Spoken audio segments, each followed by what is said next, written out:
हाय kids. अगर आपको याद हो कल जब पार्ट 1 में हम अटके थे तब हमने इंडिया को एक बहुत ही गहरी फाइनेंशियल कंडीशन में फंसे हुए पाया था। याद है कितने करोड़ का उधार था हम पे? टाइप कीजिए, आप सब टाइप कर दीजिए कितने करोड़ों का उधार था हम पे।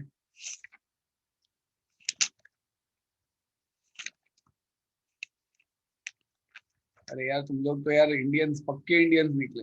गोलमाल कर डाला 1-2 करोड़ का। ऐसा करने का सर हम लोग 1-2 लेके गए थोड़ा सा अपने घर पे। कल हमने देखा था 8,380 करोड़ का हम पे उधार था। हमारा गोल्ड मॉर्टगेज हो चुका था वर्ल्ड बैंक के पास। हमारे पास थे $100 करोड़। अब आगे क्या करें? तब once again I will like to repeat, मैं किसी लीडर या किसी पॉलिटिकल पार्टी की साइड नहीं ले रहा हूं। I am just telling you the facts from the version of BBC which is a international news channel, और उनकी जो डॉक्यूमेंट्रीज हैं उनके हिस्से में आपको बता रहा हूं जो इसमें है। People ask which political party I favor. Well, I tell that's my choice. I never need to reveal it to anyone. It's a fundamental right of every citizen. Barabar, I will just tell you the facts based on BBC and Gravitas. These are the two channels which I generally see. अगर आप में से किसी को अगर English आपका सुधारना हो तो ग्रेविटास में you can write down the name Palki Sharma Upadhyay. This is a very excellent reporter जिसका काफी इम्पेक्टेबल इंग्लिश होता है एंड आई लाइक इट। मैं काफी फॉलो करता हूँ उनको because the thing is her English is too good, especially the phrases and jargons which she uses. I also use it. So coming over here in a layman's term, simple term में मैं बताता हूँ, ये हालत हो गई थी हमारी। हम फंस गए थे और इंडिया की इकोनॉमी को बाहर निकालने का और कोई रास्ता नहीं था। ये वो समय था जब इंडिया ने अपने दरवाजे बंद रखे थे। बच्चा लोग पालकी शर्मा उपाध्याय, ग्रेविटास में पालकी शर्मा उपाध्याय।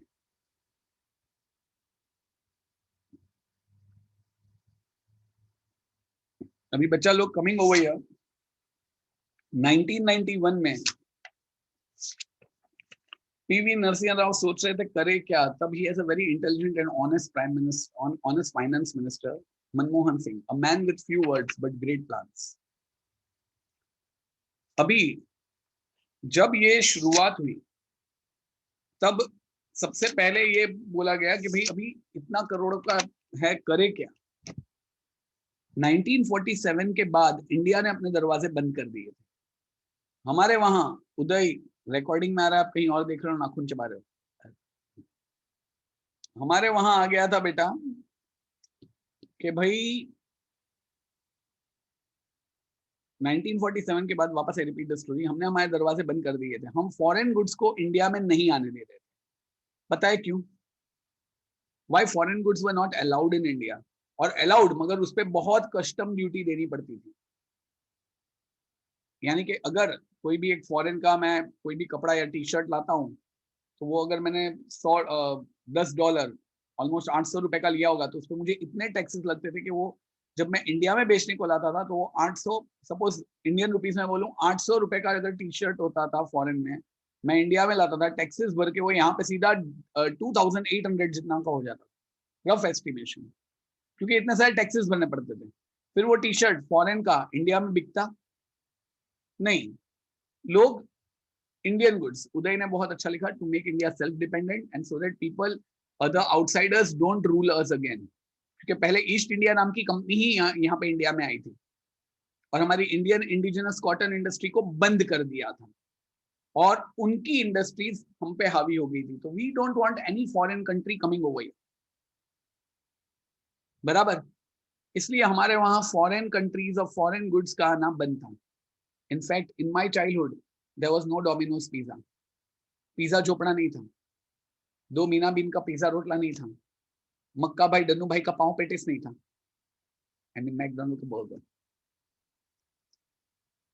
अपनी ज़ारा बहन नहीं थी, फॉरएवर 20 नहीं था, फॉरएवर 20, वो सब नहीं था हमारे वहां। During my childhood and during a parents childhood, foreign goods या फॉरेन चीजें वर लाइक आहा, बहुत बड़ी बात हुआ करती थी हमारे लिए, because they were not allowed. दूसरी बात, ज़ारा बिन, अरे ज़ारा ZARA एक ब्रांड है। दूसरी बात, आज उदय भाई के ससुर जो थे, उनको अगर नई फैक्ट्री खोलनी हो, नई कंपनी खोलनी हो, तो उनको गांव भर के लाइसेंसिंग अथॉरिटीज, बहुत सारे लाइसेंसेस लेने के, ये लाइसेंस लेने का, ये लाइसेंस लेने का, ये लाइसेंस लेने का, इसलिए कंपनी खोलना इतना आसान नहीं था। इसलिए कोई न्यू एंटरप्रेन्योर्स आगे नहीं बढ़ रहे थे। अगर plus aviation industry, that is government के हाथ में थी, इसलिए तब सिर्फ एक ही फ्लाइट थी, एयर इंडिया, वो महाराजा।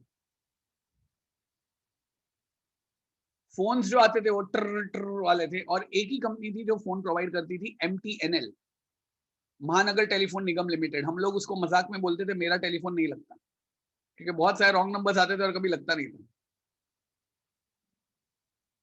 इलेक्ट्रिसिटी भी गवर्नमेंट के हाथ में थी, BSES।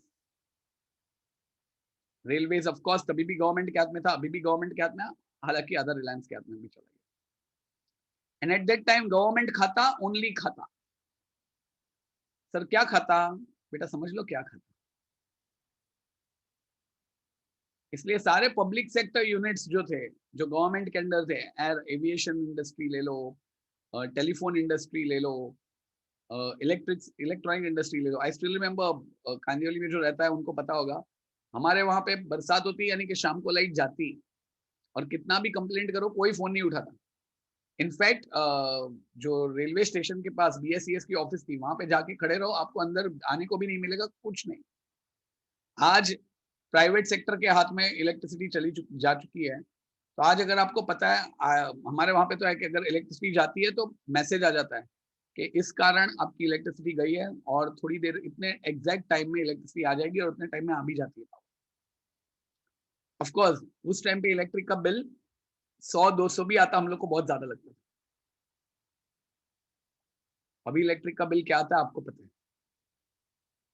उस टाइम 200-250 आते, मम्मी चिल्लाने लगती, पंखो बंद रख, चालू रखे छे, एंड पूरा गांव भर का सुनना पड़ता।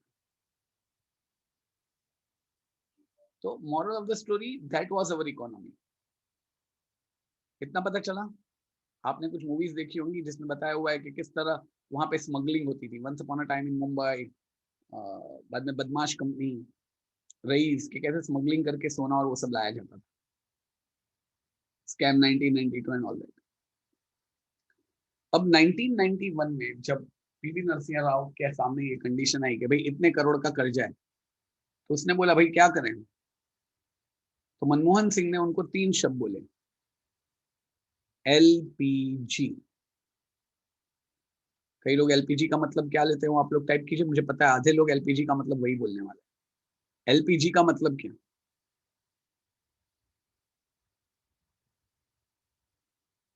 Many people feel liquid petroleum gas.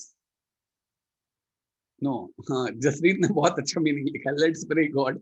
No, but that's a nice one, that's a nice one, I like your sense of humour, it is very good one, it's good, really good. Liberalisation, privatisation, globalisation. Sir क्या भारी भारी words लिखे हैं भाई, मतलब तो समझाओ क्या इसका, क्या भारी वर्ड्स है ना। Liberalisation, privatisation, globalisation. चलिए एक एक शब्द पे जाता हूँ। फर्स्ट ऑफ ऑल बोर नहीं हो रहा है ना, वापस मैं पूछ रहा हूँ, घड़ी घड़ी पूछता हूँ। ग्लोबलाइजेशन का मतलब क्या? Open the doors of our economy, let foreign countries come and invest here. Narasimha Rao ने बोला पागल हो गए हैं, फॉरेन कंट्रीज को यहाँ पे आने देंगे, वो लोग हम पे रूल करेंगे, वापस वो 1947 रिपीट होगा, पब्लिक भड़केगी, ये होगा वो होगा, वो लोग हमें वापस लूट के लेके जाएंगे। बेटा ऐसे ये कन्वर्सेशन नहीं हुआ, ये तो तुम लोग को समझ में आया इसलिए मैं बता रहा हूँ। उसने बोला भाई लूट के लेके जाएंगे मगर लूटने के लिए इधर कुछ बचा है क्या? ये पॉइंट है। मगर वो लोग यहाँ पे आके जो भी कंपनी खोलेंगे उसका प्रॉफिट तो उनके पास जाएगा, हाँ या ना? अपने पास कहाँ प्रॉफिट आएगा? कि एक बात समझो, आप बोल रहे हो कि सपोज एक टैंक है तो उसमें से वो जो पानी डालेंगे उसमें से ज्यादा वो लेके जाएंगे, मगर इधर पानी है किधर? इधर बनाने के लिए, इधर कंपनी खोलने के लिए, अगर ये जिया का ससुर इधर आता है, जिया का ससुर यूएसए में बहुत अमीर है, वो अगर यहाँ पे मैकडोनल्ड का एक आउटलेट खोलता है तो वो खोलेगा तो वो जिस जगह पे खोलेगा वो जगह इंडियन की है, तो पैसा इंडिया को आएगा। वो उधर से सफेदी की चमकार को लेके नहीं आएगा इधर मैकडोनल्ड में काम करने के लिए। वो मैकडोनल्ड में से वहां पे से टॉम डिक हैरी को नहीं लेके आएगा। यहाँ पे उसको उसके लिए सखाराम चाहिए, उसके मैकडोनल्ड और डोमिनोज में काम करेगा अपना सखाराम तुकाराम ही, पैसा उनको जाएगा। यहाँ पे जो डिलीवरी होगी हमें पैसा आएगा। ऐसे इन अदर वर्ड्स उनको आज हम लोग का तो पूरा टैंक ही खाली है, उल्टा एक वीक का ही हमारे पास पैसा है $100, 100 crores something. So let them come, let them invest, let them take the profit, because when they will invest, मैंने पता है आपको इकोनॉमी की कहानी सुनाई थी कि किस तरह इकोनॉमी चलती है। तो पहले वो ब्लड तो आने दे, वो पहले पैसा तो आने दे। तो okay, but what if they will rule us and all that? So okay, now no one is interested in ruling. First 2 world war हो चुके हैं और उस वक्त कोल्ड वॉर भी खत्म होने आ रहा था। कोल्ड वॉर का क्या सीन है वो मैं पीएस में आपको समझाऊंगा, वो पूरी अलग स्टोरी है। या the fool man who ran the village मैंने बताया था। तो कि उनको आने तो दो, इन्वेस्ट तो करने दो। तो कि फिर इंडियन इंडस्ट्रीज, उसने बोला अभी कहाँ चल रही है। और शॉर्टकट में वापस लेमन टर्म से बोल रहा हूँ, वो अपना बर्गर अपना वड़ा पाव का क्वालिटी बिगड़ चुका है। वो बर्गर लाएगा तो अपना वड़ा पाव का क्वालिटी भी तो सुधरेगा कंपटीशन में। इन अदर वर्ड्स हमारे क्लॉथ की जो क्वालिटी थी वो बिगड़ रही थी because they had no competition. एक बार ये कंपटीशन आएगा वो लोग भी बढ़ाएंगे। हम लोग अभी एक सादा फोन भी नहीं बना रहे, उनका आईफोन आने दो, अपना माइक्रोमैक्स तो बनेगा, बाद में देख लेंगे, आने दे उनको। चलो ठीक है, globalisation open the doors of the economy, क्योंकि इतना ही काफी नहीं है। वर्ल्ड लेवल पे जितनी भी ऑर्गेनाइजेशन है ब्रिक्स, उन सब में इंडिया हिस्सा बनेगा। तो क्या भाई पागल हो गया क्या, इंडिया हिस्सा बनेगा? बाद में वो 7 कंट्रियों के साथ हम लोग अगर नाता करेंगे तो वो 7 लोगों के गुड्स हमारे वहां आएंगे, वो लोग आराम से बिना टैक्स के हमारे वहां पे, क्योंकि तो उनके गुड्स हमारे वहां पे आएंगे तो हमारे गुड्स भी तो वहां पे जा पाएंगे। कुछ पाने के लिए कुछ खोना भी पड़ता है, शाहरुख भाई ने बोला है, बाजीगर। तो करने दे, आने दे उनको, बराबर है ना? Let them come. ओके, मगर ये लिबरलाइजेशन प्राइवेटाइजेशन का मतलब क्या? आज किसी को भी अपने इंडिया में कंपनी खोलनी है तो इतने सारे रूल्स और रेगुलेशंस क्यों? 5 करोड़ या 10 करोड़ तक जिसको भी इन्वेस्टमेंट करनी है करने दे। अरे फिर टैक्स, फिर गरीब आदमी वैसे भी गरीब है।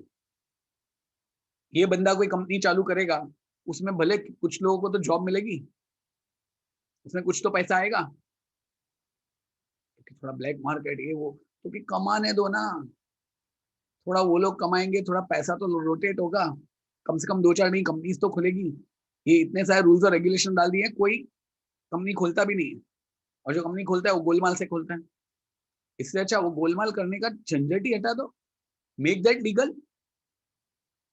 बस फिर क्या, फिर तो काव्या के ससुर, यशवी के ससुर, ऋत्वी के ससुर, रुद्र के ससुर, सिद्ध के ससुर ने तो 5-6 फैक्ट्रियां खोल दी। चलो पैसा आएगा यार, बिजनेस हर हर गली गली में से बिजनेसमैन उठने लगे। प्राइवेटाइजेशन, हमारे पब्लिक सेक्टर यूनिट्स जो थे एकदम सिक थे। एयर इंडिया घाटे में, बीएसईएस घाटे में, एमटीएनएल घाटे में, प्राइवेट को दे दो। अब प्राइवेट को दे देंगे तो इलेक्ट्रिसिटी महंगी हो जाएगी, आम आदमी क्या करेगा? आम आदमी को सब्सिडाइज रेट। उनको कम रेट पे, जो बिलो पॉवर्टी लाइन है उनके पास राशन कार्ड तो है ही।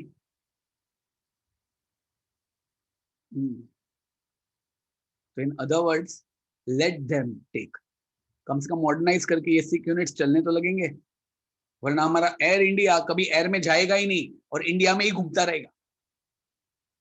Open it up. और उसके कारण एविएशन इंडस्ट्री में there is a very beautiful movie, South Indian movie, अभी ये करके भी आया, उसमें एविएशन इंडस्ट्री पे पूरा, मैं बाद में मूवी का नाम भी बता दूं। तो एविएशन इंडस्ट्री में अपना राजा मच्छीमार आया। कौन था राजा मच्छीमार? कौन सी एयरलाइंस थी राजा मच्छीमार? पीजे।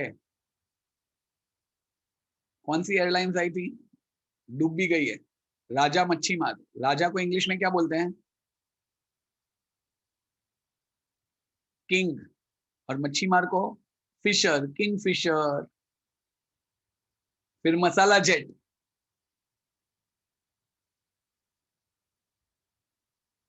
मसाला जेट, स्पाइस जेट।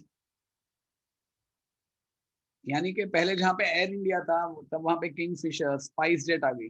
पहले एरोप्लेन में सिर्फ अमीर लोग ट्रैवल कर पाते थे, अब तो इन लोग ने हजार हजार, दो दो हजार में टिकटें निकाल ली। बराबर। वो मूवी बहुत सुपर है, मैं उसका नाम बाद में बोलूंगा, देखना, उसमें आपको पता चलेगा एविएशन इंडस्ट्री में क्या था। सिर्फ एमटीएनएल का फोन पहले था, तो बहुत कम लोगों को फोन आते थे। अभी तो उन लोग ने हवा बोलो चालू हो गया, प्राइवेट सेक्टर। हवा बोलो यानी क्या? हवा मीन्स इंग्लिश में क्या? एयर। बोलो यानी कि टेल, एल टेल। अपना वड़ा वाला फोन, वोडाफोन, ये सब आ गए। रिलायंस, रिलायंस में तो तभी धीरू भाई गुजर गए थे, तो उसका एक टैगलाइन था, मेरा सपना। और हम लोग ने बाद में उसका जोक बनाया था, नहीं बनाना चाहिए था, मेरा सपना पूरे इंडिया का माल अपना। क्योंकि Reliance was entering every industry, और हम लोग तब कॉलेज में थे, तो हम लोग ऐसे ही टाइम पास करते थे। और हम लोग बोल ही रहे थे, भाई ये धीरू भाई हर जगह है। गुरु मूवी भी देखना, आपको वो भी पता चलेगा, उसमें भी पूरा काफी कुछ बताया हुआ है। तो Reliance was entered every part. In fact हम लोग तो कई बार मजाक में बोलते थे मुंबई का नाम रिलाय, रिलाय बाई ना हो जाए, क्योंकि हर जगह था वो। ट्रेन भी, मेट्रो ट्रेन गवर्नमेंट के हाथ में थी, वहां पे भी रिलायंस का, वो मेट्रो रिलायंस का, इलेक्ट्रिसिटी रिलायंस का हो गया, हर जगह रिलायंस में आ रहा था। बराबर, एवरीवेयर। तो आर यू गेटिंग इट? तो इसको बोलते हैं क्या? प्राइवेटाइजेशन। तो समझ में आया एलपीजी क्या है? हाँ, अडानी। लिबरलाइजेशन, प्राइवेटाइजेशन, ग्लोबलाइजेशन, इससे क्या हुआ, हमें एक बूस्टर डोज मिल गया, जिसके कारण हमारी इकोनॉमी जो एकदम मरने पे थी, हम लोग ने कुछ ही सालों में हमारा वो जो 8,380 करोड़ का कर्जा था ना, चुकता कर दिया। प्लस हमने जो गोल्ड मॉर्गेज किया था ना, वो छुड़ा के लेके आए। इंडिया की इकोनॉमी बढ़ने लगी थी, सब लोग इंडिया के साथ इन्वेस्ट करना चाहते थे। इनफैक्ट ये इसमें नहीं लिखा, ये भी एक्स्ट्रैक्ट बोल रहा हूँ, आउटसोर्सिंग नाम सुना है? ये हमारे लिए ब्लेसिंग साबित हुआ। आज सपोज ये जो अपना, आज सपोज आप लोग में से मैं बोलूँ ना, ये त्रिशा है ना, ये त्रिशा, उसके ससुर का यूएसए में बहुत बड़ा ऐसा एक फैक्ट्री है, वो लोग ये मोबाइल्स और वो टेक्नोलॉजी बनाते हैं। बराबर त्रिशा? मगर वो मोबाइल बिगड़े। बराबर। अखिल, इंडिया की इकोनॉमी किस पे चल रही थी है डाउट है, मैं आ रहा हूँ बेटा उस पर। अभी मोबाइल में कोई भी प्रॉब्लम होता है तो हम लोग, पता है, उनके कॉल सेंटर फोन करते हैं। तो मोबाइल या तो कोई भी अगर आप प्रोडक्ट करते हो तो उसके लिए कॉल सेंटर डेवलप करना पड़ता है। अब कॉल सेंटर होता क्या आपको पता है? एक बड़ा सा बिल्डिंग होता है जिसमें लोग के पास एक ऐसे मोबाइल होते हैं, और वो लोग फोन पे बात करते हैं, या hello, how can I help you, या अंबुजा इलेक्ट्रॉनिक्स, या this electronics, this and everything, और वो लोग बात करते हैं।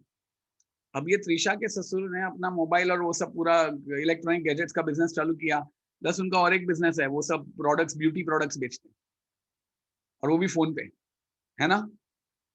वो उस पे ऐड भी आती है ना, ये देखिए, पहले तो मैं बहुत ही झाड़ा था। जब से ये मैंने इस्तेमाल किया तब से मैं बहुत ही दुबला हो गया हूँ। यस, आज ही फोन कीजिए इस नंबर पे तुरंत, जल्दी कीजिए। पहले मैं बहुत ये था, वो सब जो था ना। तो त्रिशा का ससुर का वही बिजनेस था अमेरिका में। अभी अमेरिका में वो अगर एक जगह लेता है तो ऑफ कोर्स वो डॉलर्स में जाएगी, प्लस वहां पे जो गोरे लोग को रखता है, तो total investment approximately more than 1.5 से 2 करोड़ का हो जाएगा। इंडियन रुपीस में गिनने जाए तो 2-2.5, उससे भी 2-2.5 करोड़ हो जाएगा।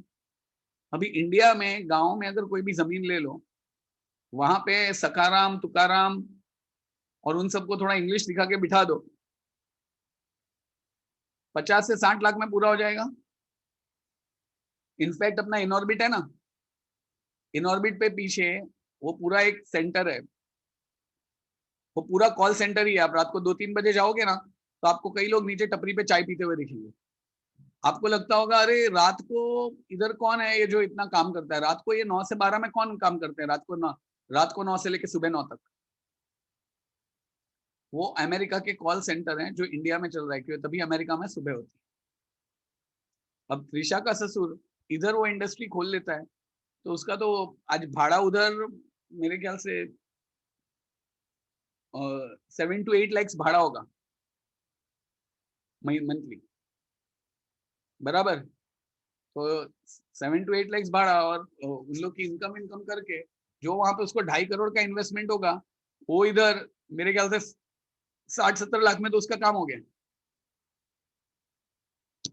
समझ में आया? तो वो लोग इधर कॉल सेंटर्स खोलने लगे, और वो कॉल सेंटर्स में हम लोग को बहुत कमाई होने लगी।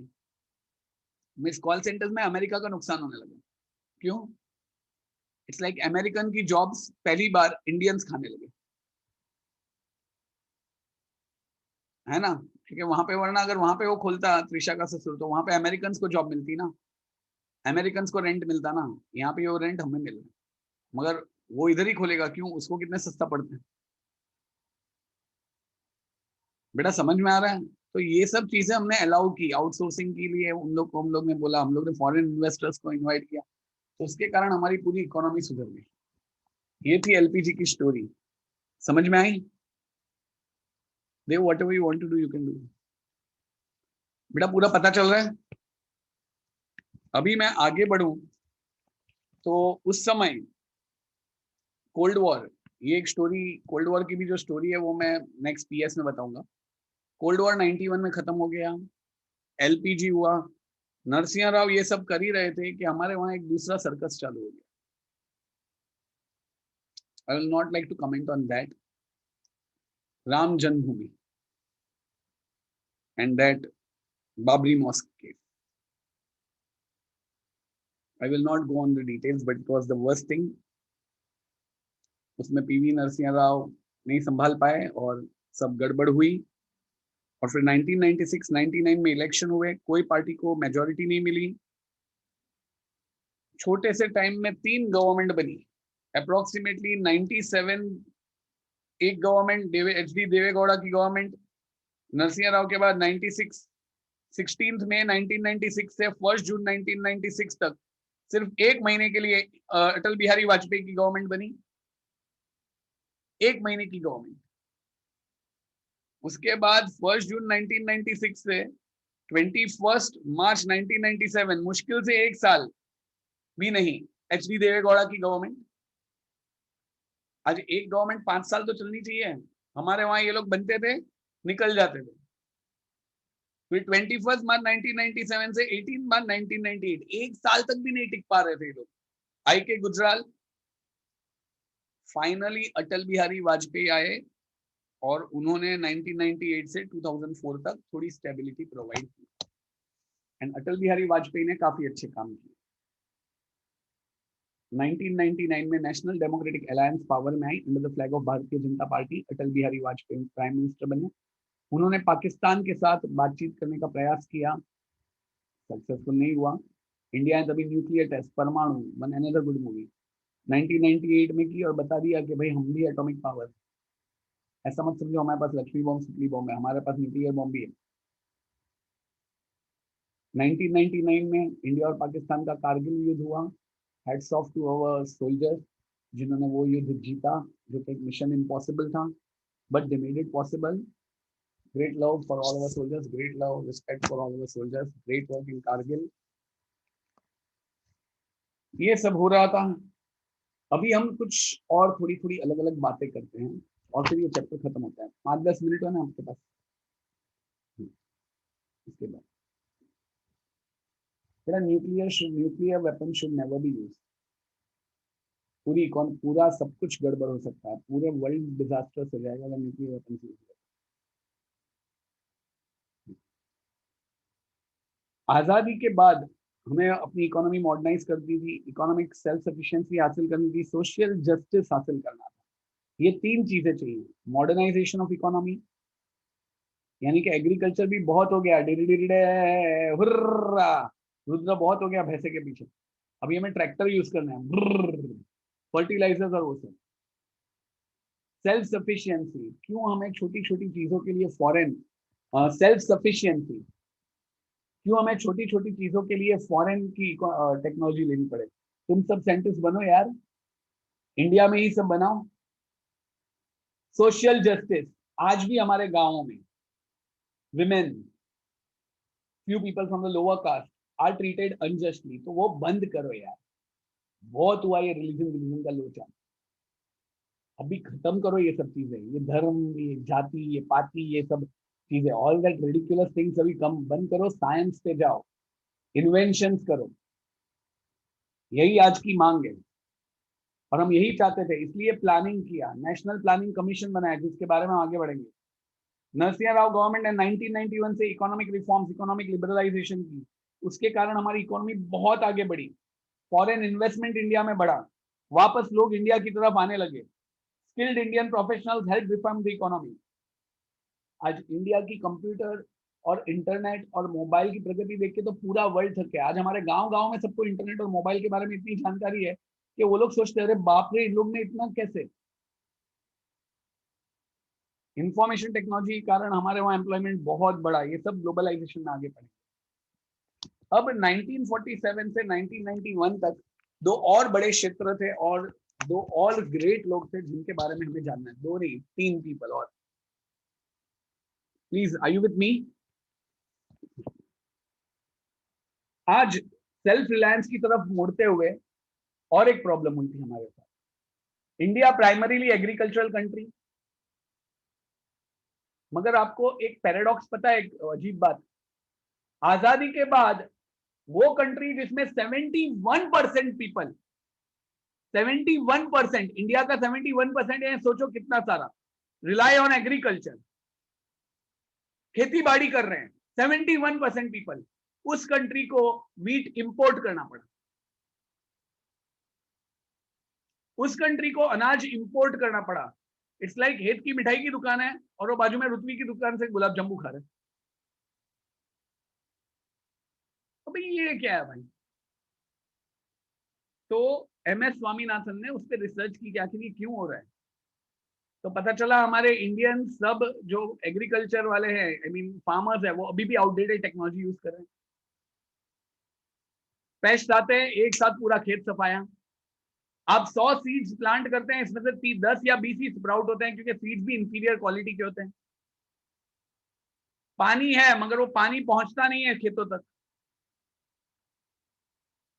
तो उन्होंने, एक जर्मन साइंटिस्ट थे नॉर्मन बोरलॉग, उसने एक पर्टिकुलर टाइप के सीड्स बनाए थे, हाइब्रिड सीड्स थे, जो डालते हैं तो स्प्राउट होते ही हैं। तो उन्होंने वो मंगवाए। फार्मर्स जो कि अंडे पोइल पोनार कंडे पड़न स्वरमा या आई मीन टू से इलिटरेट थे, जिनको कुछ नहीं आता था, ई का हवे अरे हूं से काय रे, उनको सिखाया, फार्मिंग सिखाई कि भाई आप लोग ये टेक्निक्स यूज करो, बायो फर्टिलाइजर्स यूज करो, पेस्टिसाइड्स यूज करो। और फिर हमारे देश में ग्रीन रिवॉल्यूशन हुआ 1965 में। वो कंट्री जो वीट इंपोर्ट कर रही थी, वहां पे इतना वीट का प्रोडक्शन हुआ कि पूरे इंडिया को प्रोवाइड करने के बाद एक्स्ट्रा सरप्लस बचा और हमने उस साल वीट एक्सपोर्ट किया। It was a great achievement by MS Swaminathan. इस व्हीट रिवॉल्यूशन, ग्रीन रिवॉल्यूशन का भी कुछ गड़बड़ गड़बड़ है, वो आप 11-12 में सीखेंगे. थोड़े से लूफोल्स उसमें भी थे. दूसरी तरफ proudly one another person came, जिसने गांव वालों की बड़ी मदद की और हमारे देश में व्हाइट रिवॉल्यूशन लाया.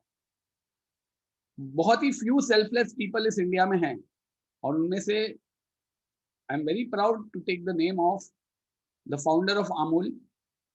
Anyone knows who is it? Doctor Verghese Kurien, a great man, जिन्होंने इंडिया में कोऑपरेटिव डेयरी मूवमेंट की शुरुआत. कोऑपरेटिव डेयरी मूवमेंट क्या है? आप लोग को मिल्क का भाव पता है एट प्रेजेंट क्या चल रहा है? आई वंडर किसी को पता होगा. 54 रुपीज लीटर, 70 रुपीज लीटर, 72, 76, 78, 80. कोई गांव में है अभी आप में से कोई?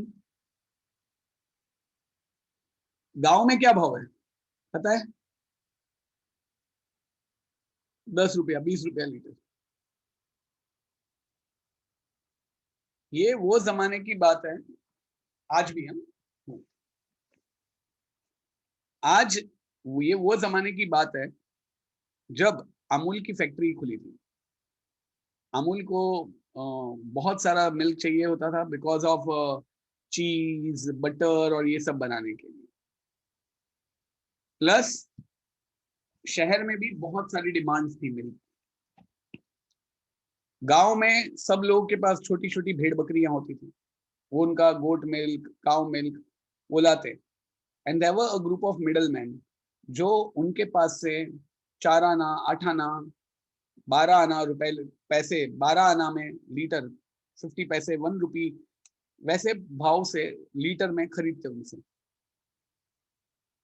और वो अमूल और शहर में आके वही दूध 35 to 40 रुपीज लीटर में बेचते. अब Varghese Kurien met this village people and he told, see, there is a demand, there is a supply, why this middleman? तुम लोग अपनी एक सोसाइटी बनाओ. एक पिक्चर आया था मंथन, उसमें ये पूरी स्टोरी थी.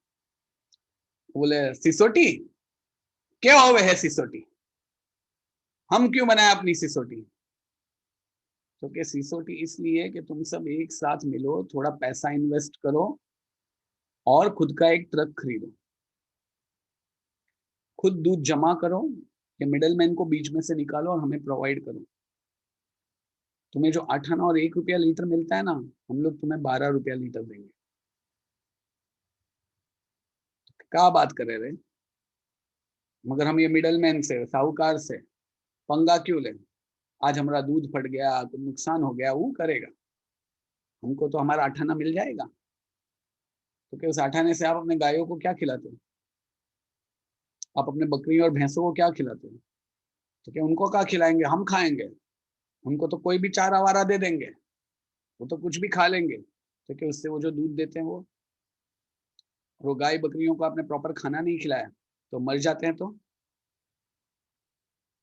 आज जो आपकी गाय, आपकी जो बकरी, ये पशु, ये धन है आपका, उसको अच्छा चारा खिलाओ, उसको संभालो, तो जो दूध होगा उसकी क्वालिटी अच्छी होगी. उसकी क्वालिटी अच्छी होगी तो हम तुम्हें ज्यादा पैसा देंगे, हम और ये शहर वाले आपको ज्यादा पैसा देंगे. उससे आपका तो घर चलेगा ही, प्लस हम जो बनाएंगे वो एक्सपोर्ट होगा तो हमारे देश को भी फायदा होगा, क्योंकि हमारे देश की जो क्वालिटी चीज होगी वो अच्छी होगी. गांव वालों को समझाने में उसकी हालत खराब हो गई, कितनी सारी अड़चनियां हुई. वो मूवी में पूरा वो सब बताया, बट फाइनली सिसोटी बनी. गांव वालों ने सिसोटी बनाई, कोऑपरेटिव सोसाइटी, और उन्होंने अपने पशुओं का ध्यान रखा. और हमारे वहाँ बुरी स्टोरीज तो बोलते ही है, मगर ये अच्छी स्टोरी पता नहीं क्यों कोई नहीं पिक्चर में बता रहा है. और इंडिया में व्हाइट रिवॉल्यूशन आया जो लाने वाले डॉक्टर वर्गीस कुरियन थे. बहुत सारी प्रॉब्लम्स, बहुत सारी गड़बड़ियां, बहुत सारा पॉलिटिक्स उसमें भी, बहुत सारी नेगेटिव फैक्ट्स भी उसमें थे, but we will not focus on that. You will just be happy that there was an honest man who was once thrown out of his own company, but later was taken aback. Dr. Verghese Kurian. Then we come on to the third part, and that is white revolution. Milk का production इतना हुआ था, मंथन picture का नाम था, आपको नहीं पसंद आएगा क्योंकि एंड तक सब गड़बड़ है, सिर्फ एंड में एक सीन मस्त है जिसमें नसरुद्दीन शाह बोलता है मैं अपनी सिसोटी बनाऊंगा, हम अपना सिसोटी बनाएंगे, और वो मिल्क लेके जाता है एंड देन बाद में ऐसा है। बाकी पूरा मूवी आपको इतना अच्छा नहीं है। Coming over here, India made a lot of progress in the fields of atomic energy also. वो देश जहाँ पे सब गाय बकरियां चराते हैं, किसी को पता भी नहीं कि भाई वो एटॉमिक एनर्जी में आगे बढ़ पाएगा, but heads off to scientists like doctor Homi Bhabha and visionaries like JRD Tata, जिनका नाम इसमें नहीं दिया, जहांगीर रतन जी दादोभाई टाटा, कि हमारे वहाँ एटॉमिक एनर्जी प्रोग्राम को भी बढ़ावा मिला। He insisted on using atomic energy की बात करें तो हमारे अनपढ़ लीडर्स बोले अरे एटॉमिक एनर्जी हमें कहाँ वेपन बना सके, एटॉमिक एनर्जी से वेपन ही नहीं बनते बेवकूफ, इलेक्ट्रिसिटी भी बनती है, फार्मास्यूटिकल्स मेडिसिन भी बनते हैं और डिफेंस इक्विपमेंट्स तो बनते ही हैं। इंडिया ने बाद में एटॉमिक एनर्जी में भी काफी सक्सेस हासिल की, Pokhran you can see a very good movie. Space technology में भी हम काफी आगे बढ़े। 1975 में पहला सैटेलाइट आर्यभट्ट लॉन्च किया गया, not mention the name but Vikram Sarabhai, followed by Satish Dhawan, APJ Kalam. These were the great minds. Mission Mangal, one of my favorite movies. I wish I could see it with my students. उसमें पूरा ये बताया हुआ है। आज बहुत सारे satellites भी हैं। इंडिया ने टेलीकॉम सेक्टर में बहुत सारी ऊंचाइयां की हैं। आज देखो मोबाइल में दुनिया के हमारे देश के हर बंदे के पास मोबाइल है। सोशल फील्ड, हमारे वहाँ विमेन के साथ बहुत अन्याय हो रहा है सर, शहर में उल्टा हो रहा है, हमने देखा है। बेचारा हित तो बर्तन भी मांझता है, नहीं अदरवाइज उल्टी बात कर रहा हूँ, अगर वुमेन के साथ बहुत अन्याय होता है,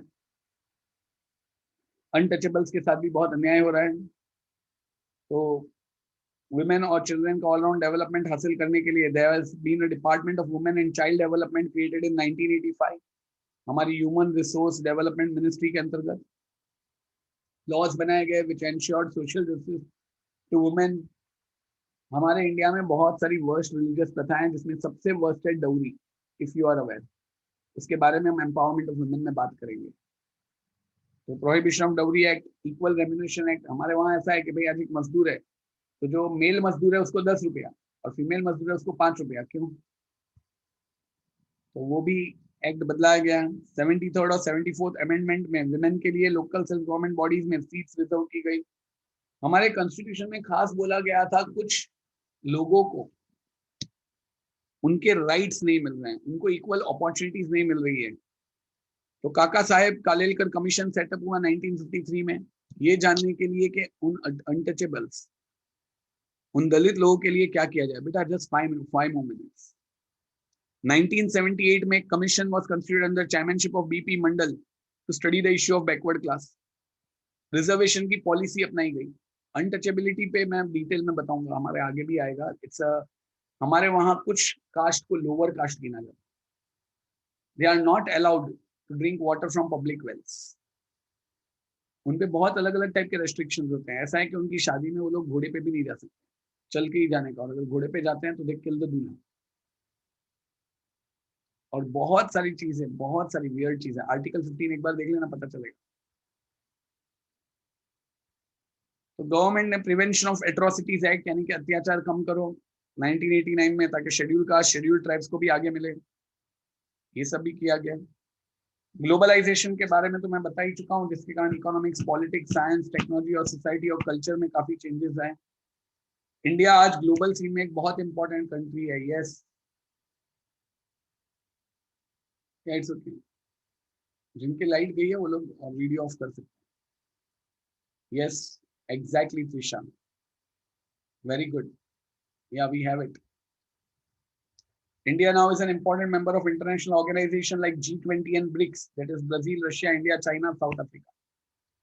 telecommunication technology, mobile phone, internet, इसमें हम बहुत आगे बढ़ चुके हैं। हमने दुनिया को बता दिया कि एक स्टेबल डेमोक्रेसी वर्क कैसे करती है। आज हम सबकी लाइफस्टाइल्स भी कितनी चेंज हो चुकी हैं, बराबर, खास करके आप लोग की डाइटरी हैबिट्स।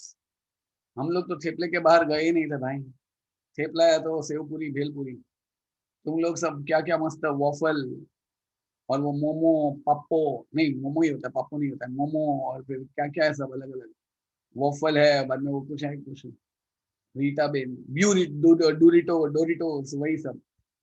डोरिटोस और पता नहीं क्या क्या तुम लोग का सब चलता है। वो मैकडोनल्ड, हाँ पैन केक, ये केक वो केक, गांव भर की चीजें तुम लोग का है। तो डाइटरी हैबिट्स चेंज हुई हैं, क्लोथिंग चेंज हुई है, लैंग्वेज काफी चेंज हुई है, बिलीव सोच चेंज हुई है, और मुझे तो बड़ी खुशी है कि बिलीव चेंज हुई है। हम यही सब आगे के चैप्टर्स में करेंगे। समझ में आया बेटा? अभी मुझे आपकी सिर्फ 10-15 मिनट और चाहिए, क्योंकि मैं आपको ये पूरा एवी में बताऊंगा। मैं चाहता हूँ ये चैप्टर आप एक बार रीड करो। प्लीज बेटा मेरे साथ रीड करोगे थोड़ा सा ही, फिर हमारा सेशन खत्म है। पूरा चैप्टर नहीं, मगर आज जो करवाया वो हम रीड करते हैं एक बार। Those who want to go to washroom they can, बाद में आके रीड करना। मैं आपके साथ जरा वो शेयर करता हूँ and we can, shall we start? It will take 15 minutes only, sharp 15 minutes, then you will be left. बराबर बच्चा लोग? थैंक यू बच्चे, लेट्स स्टार्ट। कहानी हिंदी में हो गई, अब अंग्रेजी में करते हैं। And I will be watching you people.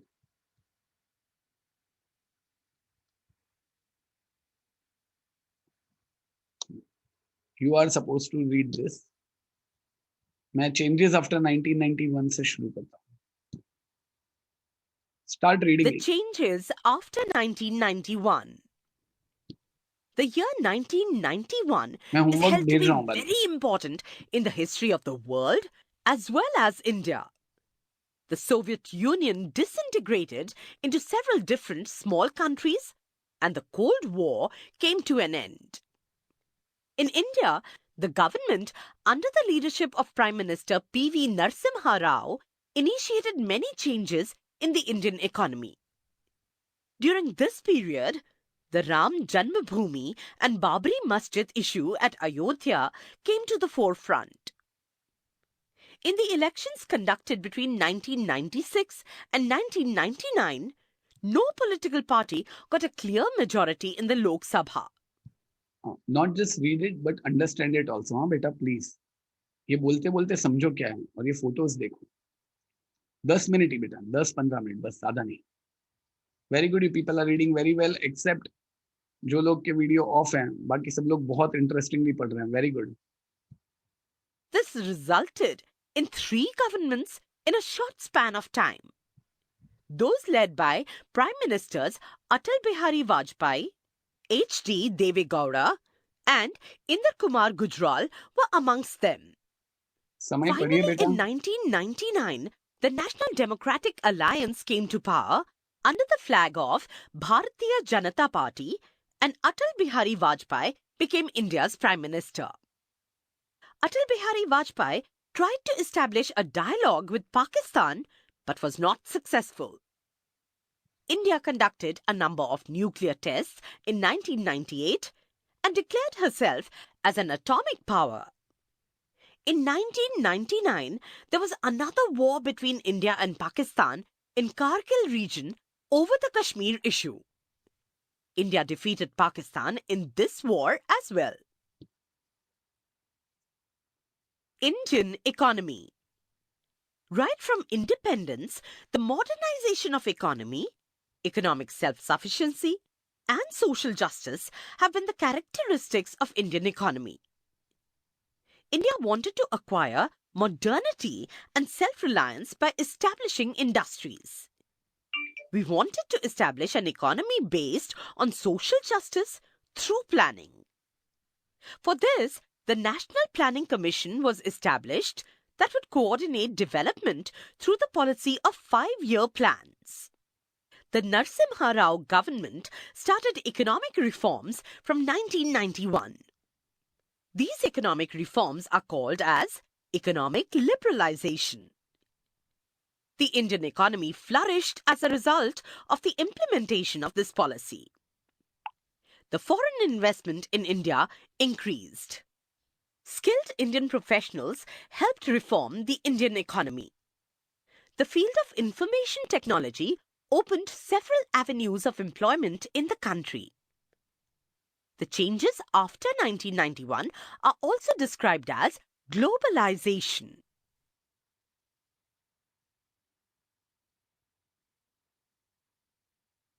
Science and technology. Two major events must be mentioned while describing India's efforts towards self-reliance. Dr. M.S. Swaminathan is known as the father of the Green Revolution in 1965. He implemented new scientific agricultural techniques and increased the production of food grains. The experiment in cooperative dairy movement by Dr. Verghese Kurian led to increase of milk production in India. This is called as White Revolution. India had also made a lot of progress in the fields of atomic energy and space research. Dr. Homi Bhabha laid the foundation of the Indian Atomic Power Program. India insisted on using atomic energy for peaceful Avenues means options. purposes like generation of electricity, pharmaceuticals, and defense. India has achieved considerable success in space technology as well. In 1975, the first satellite, Aryabhat, was launched. मस्त बताइए. Today, India has a successful space program Wow. and many satellites have been launched under this program.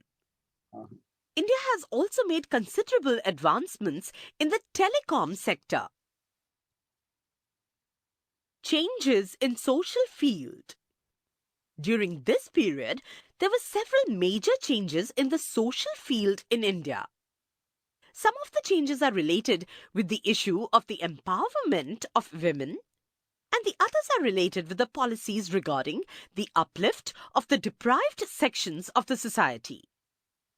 To promote the all-round development of women and children, a separate Department of Women and Child Development was created in 1985 under the Ministry of Human Resource Development.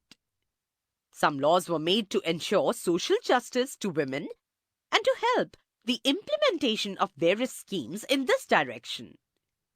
They include the Prohibition of Dowry Act, Equal Remuneration Act.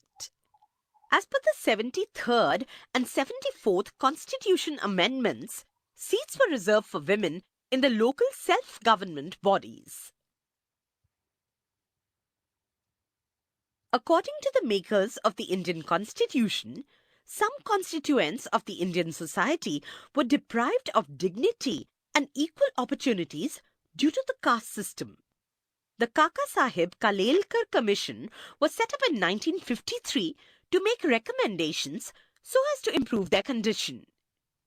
In 1978, a commission was constituted under the chairmanship of B.P. Mandal to study the issue of the backward classes. The policy of reservation was adopted in order to strengthen the representation of backward sections in various services and institutions. The government passed the Prevention of Atrocities Act in Atrocities means अत्याचार. 1989 to enable those belonging to the scheduled castes and tribes to live with dignity and respect, free from fear, violence, and oppression of the upper classes. Globalization. Globalization brought about many changes in different fields like economy, politics, science and technology, and society and culture.